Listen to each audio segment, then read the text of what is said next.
পশ্চিমবঙ্গের মুখ্যমন্ত্রী গঙ্গাসাগরে গেছেন মেলা ঠিকঠাক চলছে কিনা দেখার জন্য।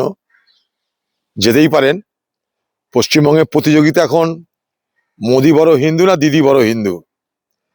কিন্তু বাংলা জুড়ে আজকে যে বেকারত্ব, বাংলা জুড়ে যে অভাব, যে নৈরাশ্য, আইন শৃঙ্খলার অবনতি, তা নিয়ে বাংলার মুখ্যমন্ত্রীকে আমরা কিছু বলতে বা করতে দেখছি না। পশ্চিমবঙ্গের দুরবস্থা এমন জায়গায় পৌঁছেছে,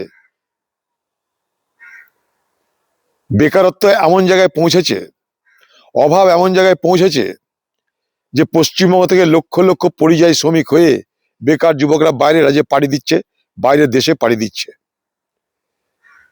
সেই রকমই পরিযায়ী শ্রমিকদের একটি দল উড়িষ্যার ভুবনেশ্বরে এবং উড়িষ্যার বিভিন্ন প্রান্তে বিভিন্নভাবে তারা অত্যাচারিত হচ্ছে। সম্বলপুরে এইরকমই একটা মুর্শিদাবাদের ছেলেকে, জুয়েল রানাকে পিটিয়ে মেরে দেওয়া হয়েছে।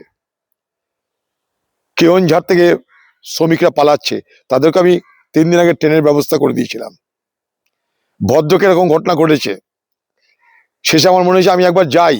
আমি গেছিলাম, সেখানে নানাভাবে সেই সমস্ত মানুষের সঙ্গে, যারা অত্যাচারিত মানুষ, যারা ওখানটায় পরিযায়ী শ্রমিক, তাদের সঙ্গে দেখা যাতে করতে না পারি তার জন্য চেষ্টা করা হলেও তারা সফল হয়নি।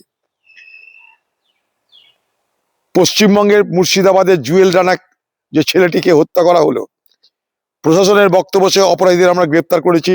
তাদের ধারা দেখিয়ে দেওয়া হলো আমাকে কোন কোন ধারায় গ্রেপ্তার করা হয়েছে।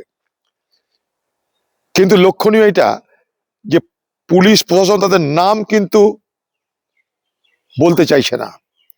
সংবাদ মাধ্যমকে তারা নাম বলতে চাইছে না, যে যাদেরকে ধরা হয়েছে তারা কারা।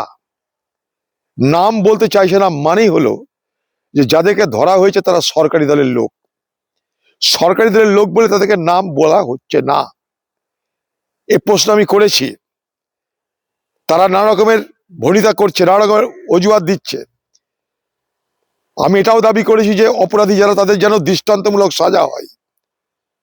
আজ আবার বলছি, যদি দৃষ্টান্তমূলক সাজা না হয় বা বাঁচানোর চেষ্টা করা হয়, তাহলে যে পরিবারের ছেলেটিকে হত্যা হতে হয়েছে, জুয়েল রানা, তাদের পরিবারকে সঙ্গে নিয়ে আমরা দরকার হলে উচ্চ আদালতে গিয়ে সেই সমস্ত অপরাধীদের যথাযোগ্য শাস্তি জন্য আইনি লড়াই আমরা করতে থাকবো।